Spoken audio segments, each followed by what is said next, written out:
इस सेशन में हम लोग विभिन्न प्रकार की रासायनिक अभिक्रियाओं को डिस्कस करेंगे।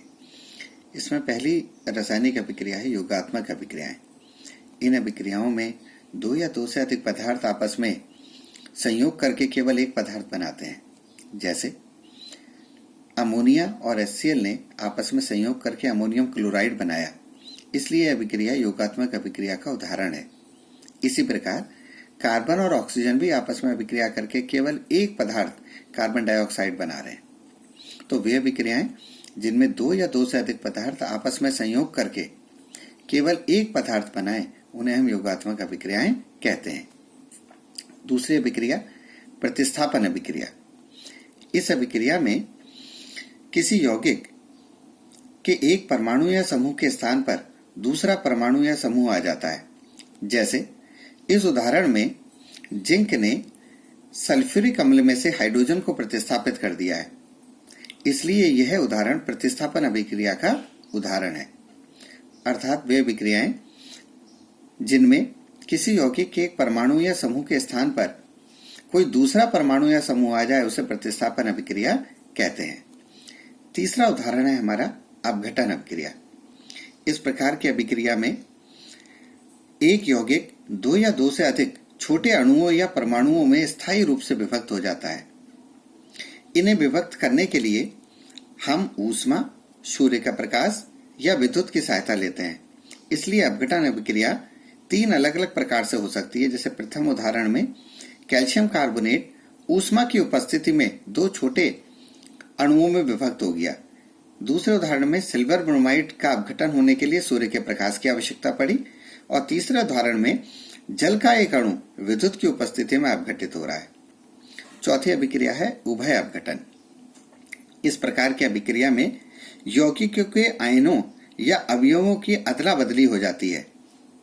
जैसे AgNO3 ने जब NaCl से अभिक्रिया करी, तो आप देखिए NaCl का Cl आयन AgNO3 की Ag+ आयन के साथ आपस में रासायनिक संयोग करके AgCl बना लेता है और इसी तरीके से NaNO3। तो वे अभिक्रियाएं जिनमें आयनों या अवयवों की आपस में अदला बदली हो जाती है, वे उभय अपघटन अभिक्रियाएं कहलाती हैं। पांचवी अभिक्रिया हमारे पास है ऊष्माक्षेपी अभिक्रियाएं। ऐसी अभिक्रियाएं जिनमें ऊष्मा का उत्सर्जन होता है, यानी ऊष्मा बाहर आती है, वे ऊष्माक्षेपी अभिक्रियाएं कहलाती हैं। जैसे जब हम किसी ईंधन को जलाते हैं तो ईंधन को जलाने पर ऊष्मा उत्पन्न होती है, इसलिए ईंधन का जलाया जाना ऊष्माक्षेपी अभिक्रिया है। जैसे यहाँ एक उदाहरण दिया गया है, कार्बन ऑक्सीजन से अभिक्रिया करके कार्बन डाइऑक्साइड बना रहा है और यहाँ साथ में क्या हो रहा है, ऊष्मा या ऊर्जा भी निर्मुक्त हो रही है, इसलिए ऊष्माक्षेपी अभिक्रिया है। हम जो शोषण करते हैं वो भी ऊष्माक्षेपी अभिक्रिया का ही उदाहरण है। छठी है ऊष्मा शोषी अभिक्रियाएं। वे अभिक्रियाएं जिनमें ऊर्जा का अवशोषण होता है, वे ऊष्मा शोषी अभिक्रियाएं कहलाती हैं। तो जिनमें ऊष्मा निर्मुक्त होती है, बाहर जाती है, वो ऊष्माक्षेपी। जिनमें ऊष्मा का अवशोषण होता है, वो ऊष्मा शोषी अभिक्रिया कहलाती हैं। सातवीं अभिक्रिया है ऑक्सीकरण अभिक्रिया। वे अभिक्रियाएं जिनमें ऑक्सीजन का योग अथवा हाइड्रोजन का ह्रास होता है, हाइड्रोजन निर्मुक्त होती है, वे ऑक्सीकरण अभिक्रियाएं कहलाती हैं। जैसे हाइड्रोजन ऑक्सीजन से अभिक्रिया करके जल बना रहा है। इस अभिक्रिया में हाइड्रोजन का H2O में ऑक्सीकरण हो रहा है, क्योंकि आप देखिए हाइड्रोजन में ऑक्सीजन का योग होकर के H2O बना, इसलिए ऑक्सीकरण अभिक्रिया का उदाहरण है। इसी प्रकार H2SCl2 से अभिक्रिया करके 2HCl और सल्फर बना रहा है। इस अभिक्रिया में H2S का सल्फर में ऑक्सीकरण हो रहा है, क्योंकि हाइड्रोजन निर्मुक्त हो रही है। आठवीं अभिक्रिया है हमारी अपचयन अभिक्रिया। वे अभिक्रियाएं जिनमें हाइड्रोजन का योग अथवा ऑक्सीजन का ह्रास होता है, ह्रास मतलब निर्मुक्त होती हैं, वे अपचयन अभिक्रिया कहलाती हैं। जैसे कॉपर ऑक्साइड के हाइड्रोजन से अभिक्रिया से कॉपर और वाटर बनता है। इस अभिक्रिया में कॉपर ऑक्साइड कॉपर में अपचयित हो रही है, क्योंकि उससे ऑक्सीजन निर्मुक्त हो रहा है। नवी अभिक्रिया हमारी है रेडॉक्स अभिक्रिया।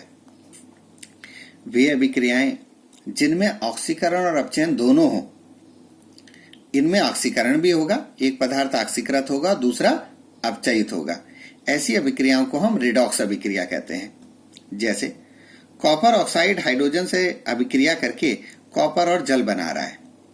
अब इस अभिक्रिया में देखिए, कॉपर ऑक्साइड कॉपर में अपचयित हुई क्योंकि ऑक्सीजन का ह्रास हो गया, निर्मुक्त हो गई, और हाइड्रोजन जल में ऑक्सीकृत हो गई क्योंकि इसमें ऑक्सीजन का योग हो गया। तो इस अभिक्रिया में कॉपर ऑक्साइड अपचयित हो रही है और हाइड्रोजन ऑक्सीकृत हो रही है। क्योंकि इस अभिक्रिया में ऑक्सीकरण और अपचयन दोनों हो रहे हैं, इसलिए हम इन अभिक्रियाओं को रेडॉक्स अभिक्रिया कहते हैं। इसी प्रकार H2S की Cl2 से अभिक्रिया होने पर सल्फर और 2HCl बन रहा है। इस अभिक्रिया में H2S सल्फर में ऑक्सीकृत हो रही है क्योंकि हाइड्रोजन निर्मुक्त हो रही है, और क्लोरीन HCl में अपचयित हो रही है क्योंकि हाइड्रोजन का योग हो रहा है। तो ये वो अभिक्रियाएं हैं जो हमारे सिलेबस में है हाई स्कूल 10th के। अब नीचे कुछ अभिक्रियाएं हैं, इन अभिक्रियाओं को देख करके हम पहचानेंगे कि ये कौन सी अभिक्रियाएं हैं। देखिए, पहली अभिक्रिया में क्या हुआ, Zn ने HCl में से हाइड्रोजन को रिमूव कर दिया, हाइड्रोजन को निर्मुक्त कर दिया, इसलिए अभिक्रिया प्रतिस्थापन अभिक्रिया का उदाहरण है। Zn ने HCl में से हाइड्रोजन को निर्मुक्त कर दिया, इसलिए अभिक्रिया किसका उदाहरण है, प्रतिस्थापन अभिक्रिया का। दूसरी अभिक्रिया देखते हैं, नाइट्रोजन और हाइड्रोजन आपस में संयोग करके एक अकेला यौगिक अमोनिया बना रहा है। क्योंकि इस अभिक्रिया में केवल एक ही यौगिक बन रहा है, इसलिए ये योगात्मक अभिक्रिया का उदाहरण है। इसी प्रकार कैल्शियम ऑक्साइड कार्बन डाइऑक्साइड से अभिक्रिया करके भी केवल एक ही उत्पाद बना रही है, कैल्शियम कार्बोनेट, इसलिए ये भी योगात्मक अभिक्रिया का उदाहरण है।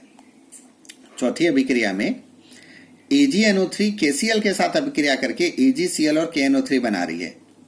क्योंकि इस अभिक्रिया में आयनों का अदला बदली हो जा रही है, देखिए Cl Ag के साथ चला गया और NO3 K के साथ, इसलिए ये अभिक्रिया उभय अपघटन अभिक्रिया का उदाहरण है।